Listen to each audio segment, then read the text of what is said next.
এই কপাল নিয়ে কয়েকদিন বাঁচবা, বাঁচলেও তো তোমার অভিশাপ, মরলেও তো সবাই বলবে আলহামদুলিল্লাহ। এমন জীবন কেন কামাই করছো? এমন জীবন কামাইয়ের পেছনে একদিক দেওয়া পড়া দুর্বলতা তোমার মা বাবা, আর এক দুর্বলতা হলো গজবের এই মোবাইল। মোবাইল নিয়ে সারা রাত গুণা করো, গুণা করো, গুণা করো। একটা ঘরের মধ্যে 4-5টা রুম, আপনার বাড়ি ঘর আছে তো, একটা ঘরে 4-5টা রুম না?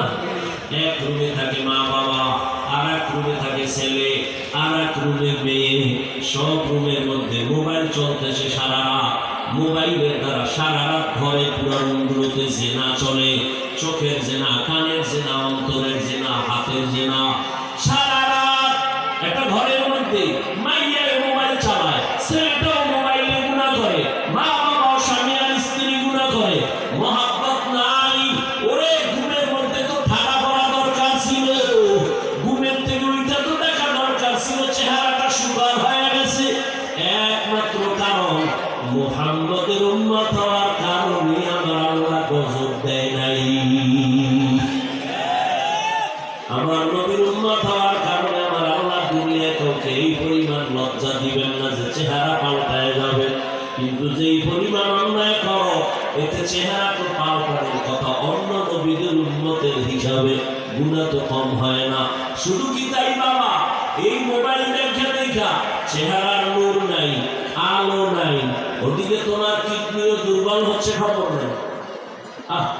ওদিকে তোমার চোখের পাওয়ার, কানের পাওয়ার, ব্রেন কমতেছে, হার্ট দুর্বল হচ্ছে, খবর নাই।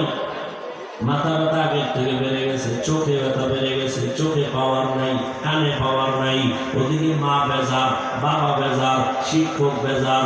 এই মোবাইলকে কেন্দ্র করিয়া মায়ের টাকা চুরি, বাবার টাকা চুরি, বন্ধুর পকেট মারো। মোবাইল ঠিক রাখার জন্য চুরি করো, ডাকাতি করো, গালাগালি করো। এক কথায় তুই এখন এত খারাপ হয়ে গেছো, মরিয়া গেলে সবাই মনে মনে খুশি হবে। এই জীবনের কোনো মূল্য নেই রে বাবা। অথচ তোমার মধ্যে আমার আল্লাহ এই পরিমাণ শ্রেষ্ঠত্বের মেডিসিন দিয়ে রাখছেন। তুমি একটা যুবক, হুজুর হবা,